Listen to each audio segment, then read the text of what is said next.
For a great cup of joe, there's one thing you should know. Your morning brew can also be playful. Buff Boy Brewing guys make the temperature rise, and you surely feel naughty when you swallow our coffee. If you want some real heat, give your mouth a fine treat. You will want some more, rest assured. Buff Boy Brewing, you can't get enough of. It's time for The Scribble, your weekly fix of celebrity chats, bizarre stories in the news, and basic random chatter with best-selling author and syndicated radio host Jeremy Bradley. Make sure your seat is in the upright and locked position and your barf bag is securely in place. Here's Jeremy Bradley. Thank you very much, Larson. Jeremy Bradley here. This is The Scribble. Thanks for tuning in at thescribbleshow.com and subscribing on your favorite podcast app. All right, it's a common complaint these days that the world is too uptight, right? Overly sensitive. Everybody is so easily offended.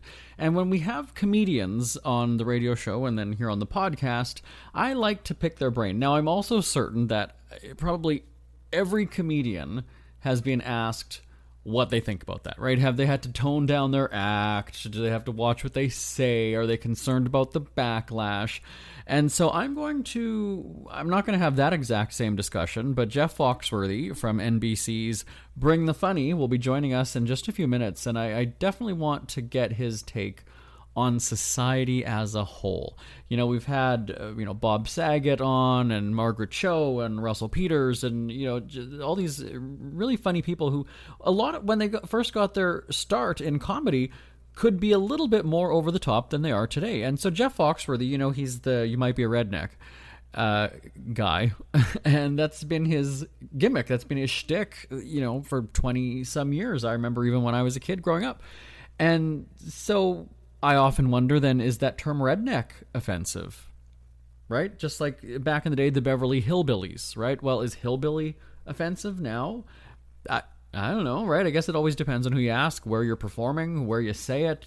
Do you type it? Is it social media?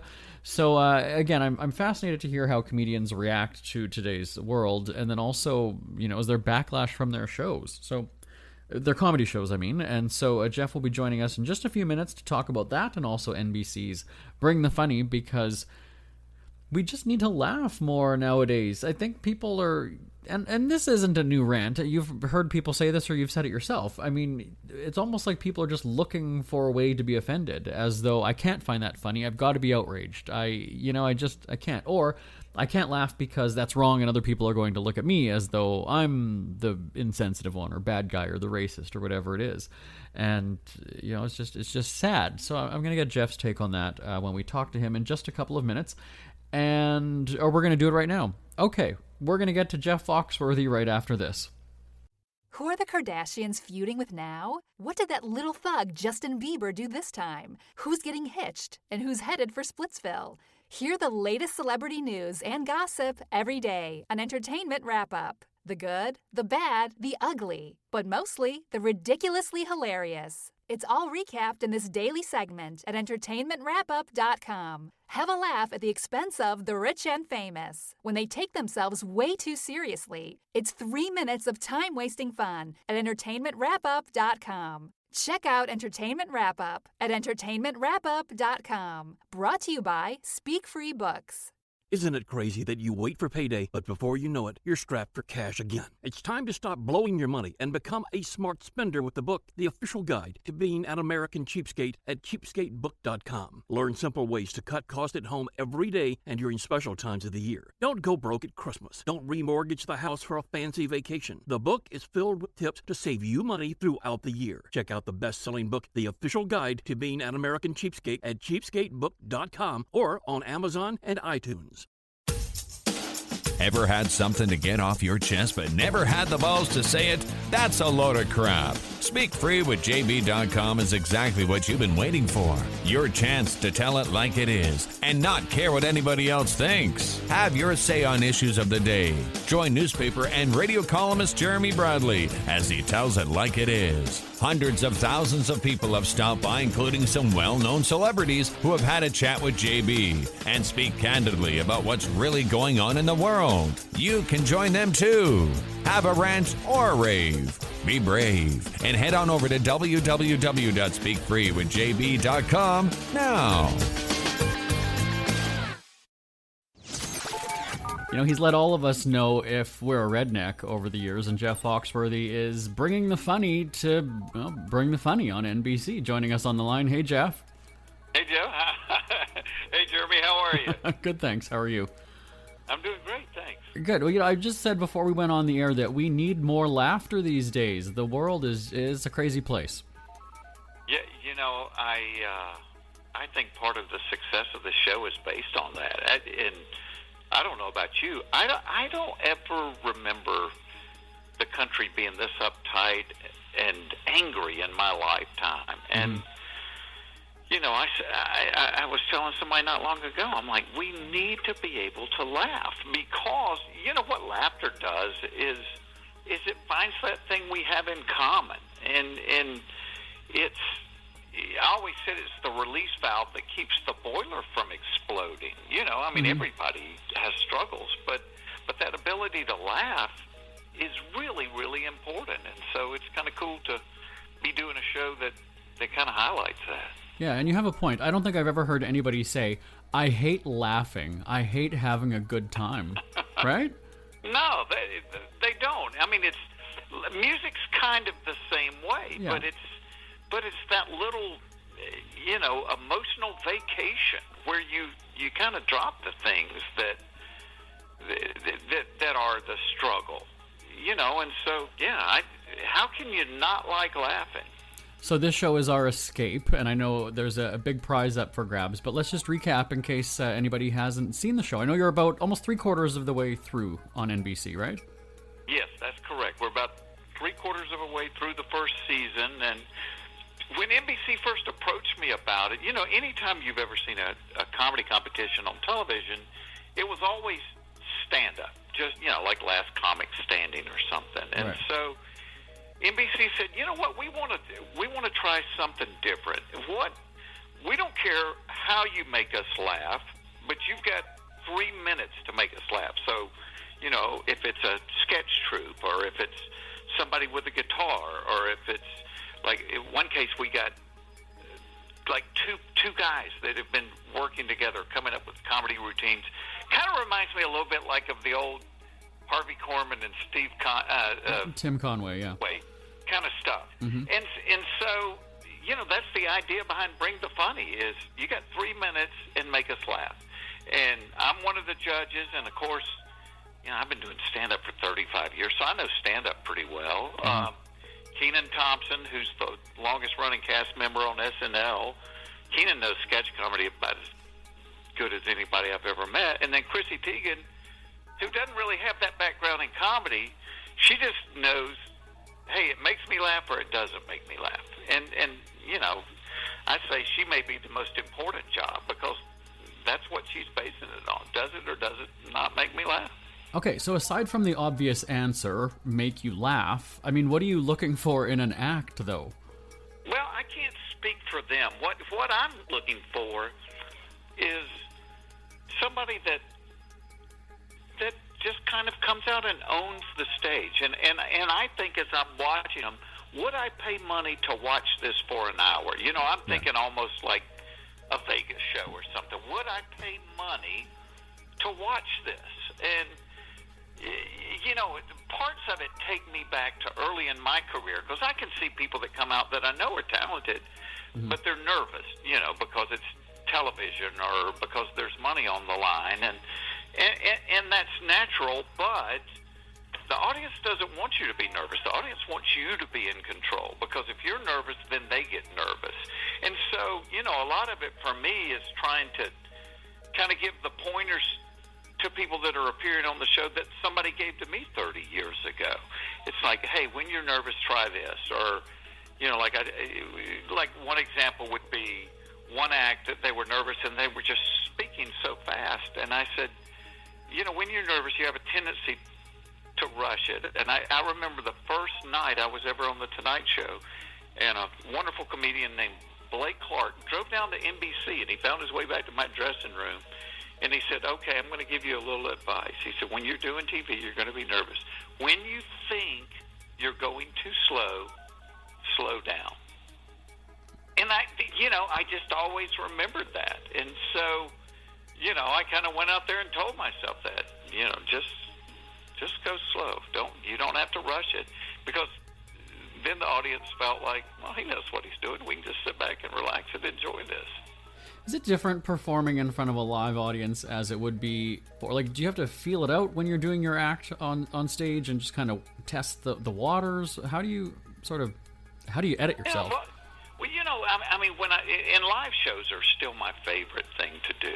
You know, I've been so blessed. I've gotten to do a lot of different things, but stand-up is still my favorite thing. I enjoy doing TV and movies and voiceovers and writing books, but I just got into it not to get into those things. I got into it because I love doing stand-up, because there's just a thrill with that live thing. And when I'm doing just live, I'm not thinking about anybody but the audience. You know, you're trying to kind of read them, engage them, and go, okay, are they younger? Are they older? You know, are they hip? Are they conservative? I mean, what you're trying to figure them out. So it's like a dance. And when you do it on TV, you've got that other element in mind. You know, am I standing in the right place? Am I looking the right direction? Am I? And so I think it's more difficult when you film it. You know, it's not quite as freed up. Yeah. Have you ever had a misstep? Like, I mean, I don't do comedy, but I do public speaking. And so I was invited to a luncheon, and I thought it was middle-aged business women. So I kind of tailored, you know, what I was going to say to that. Then I get there, and it's actually an older women's social club, basically grandmas. Have you ever had an instance where you all of a sudden get into the room and you're like, whoa, not what I was expecting? Oh, yeah. But, you know, I'm willing to bet you still got up there and spoke, didn't you? I did. But that's the thing, is that I know kind of the jokes. I was making some pop culture references, but you have to dial that back and go, I've got to edit myself in the moment here.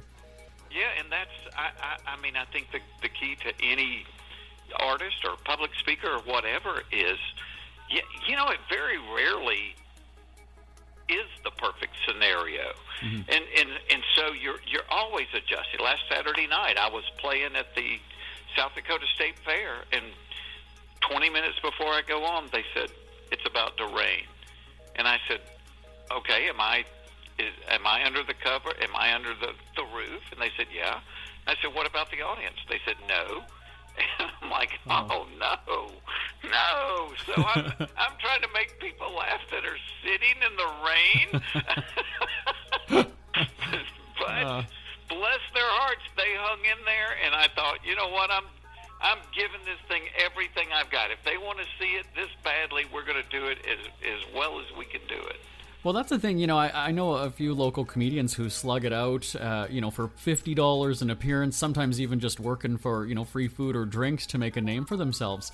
It's a struggle these days with, you know, YouTube. Like, everybody's a writer, everybody's a broadcaster, and, you know, there's endless channels that people can sort of put themselves out there. Yeah, well, I mean, that's kind of the age we live in, you know, in social media, where, Lord, everybody has a podcast and everybody has. But, you know, it is where you still get better. And part of that, I mean, maybe the ways we execute that have changed, but, you know, I found a while back, I was cleaning out desk drawers, and I found the little pocket calendar from my first year on the road, and I did 406 shows, and I made $8,300. You know, so if you break it, that comes to about $20 a show. But that's how you get good at something, you know, is to do it. And so these people that are grinding it out that way, I mean, it may not always be fulfilling, and it may not always be easy, but that is the way you get good at it. You know, I always thought of it for a comedian as kind of like the athlete working out in the weight room. You know, not everybody sees it, but that's where you get strong, and that's where you get good. I'm just looking at the prize money here, divided by 10 episodes. Wow, these people on the NBC show are making out good then. Oh, they're doing a lot better than I was back in that day, yeah. And the other thing is they get to perform at the Just for Laughs Festival in Montreal, which is kind of one of those platforms that somebody can see you that would change your life, you know, would give you a special or put you in a TV show or whatever. And so, yeah, it's kind of twofold. It's the money and it's the exposure, which a lot of these people that we're having on Bring the Funny, they've been doing it for years and years and years. They just never really got the exposure they needed to take it to the next level.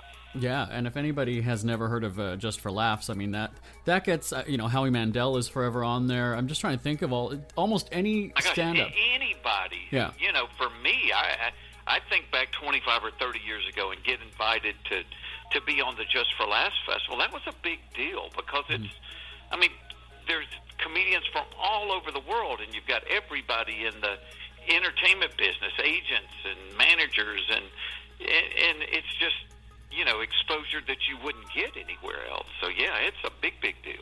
And I remember even just a couple weeks ago watching Dame Edna back in the day on there, too, right? Oh, sure, why not? Well, you know, I mean, they've been doing it a long, long time. I remember doing one of the showcase things, and Milton Berle was the host. Oh, wow. You know, and I'm thinking, oh, my gosh, I'm doing a show with Milton Berle. This is crazy.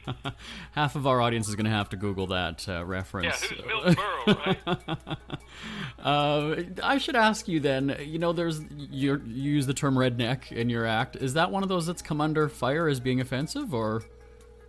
Yeah, you know, I mean, I think I've had people in the press that have tried to make it that way. And kind of my response to it is like, look, all of these jokes came as my response to being called a redneck, you know, right. And it was always good-natured, but, I mean, from the beginning of the time I got in the business, I wore jeans and boots, I drove a truck, you know, I loved to bow hunt and fish, and so it was good-natured, but it was always like, Foxworthy, you're nothing but a redneck from Georgia. And as I was starting to travel the country, I said, you know what, this isn't just a Georgia thing, this is pretty much everywhere I'm going, and so... You know, apparently a lot of people don't know what they are. And so I think the biggest compliment I got about it was one time somebody said, you know, you took a term that used to be an insult and you kind of turned it into a badge of honor. Yes. And so to me, it wasn't laughing at somebody, it was laughing with somebody. Right. You know, because I could go through probably the first 100 I wrote and go, that's my sister, that's my brother, that's my cousin, that's my grandmother. You know, I wasn't doing a lot of research to come up with the material. Absolutely. Well, you're right. It's different when you're saying things about yourself, basically, and just having people agree with you. Exactly. And, you know, we've become, in fact, I was talking to another comic about this today, is we've become so politically correct as a writer of comedy. I mean, it does give you pause all the time. Like, I was playing with a bit this afternoon about my wife talking to herself. And the way I had originally written it, I said, you know, sometimes women will talk to themselves. And I went, nope. And I erased it and said, sometimes my wife talks to herself. Because right. I knew if I had put women, somebody was going to come back and go, hey, I don't do that. And I'm like, okay, you know, so... I think we all write a little bit different because you know, good grief, somebody's going to be offended by everything you do now. So aside from that instance, do you have anything from maybe your early days in the act that you've just had to say can't do it anymore because of that? Oh, yeah. I mean, I look back at things that I used to do and I thought, wow, you couldn't do that today. But it's changed that much in 35 years. And so, you know, we just adapt and we keep going. I think we're going in the wrong direction, though, Jeff, like we said at the top. Oh, I do, too. I think we've lost the ability to laugh at ourselves. Yeah. And, you know, I had a lady that that sent me an email, and she said, I've always been a fan of yours. I've been watching you for decades, and then I saw you do a thing about a woman that came up to you that had a big butt, and I have a big butt, and so I was offended, and I'm not going to watch you anymore. And I wrote her back, and I said, I'm so sorry that you're offended. I said, but for 20 years, you've watched me make fun of myself, my kids, my wife, my parents. Have a sense of humor. Learn to laugh about it. It wasn't a character judgment. It's just a joke, and we've kind of lost that. We take ourselves way too seriously now, and we're so easily offended. And I don't know. I just am not offended that way. I think one of the good things, though, is that when you tune into a comedy show, whether it's on NBC or go to a comedy show, you are going there to laugh. I mean, you're not going there to be offended. Otherwise, you're wasting your money, really. Yeah, you might as well pick something else to do for the night. You're exactly right. Right. And so I know you've got some tour dates coming up through the rest of the year, right? I am, yeah. I was really busy the first part of the year. I slowed down a little bit in the fall, but I was on the road last weekend. I'll be on the road this weekend. I'll probably still do,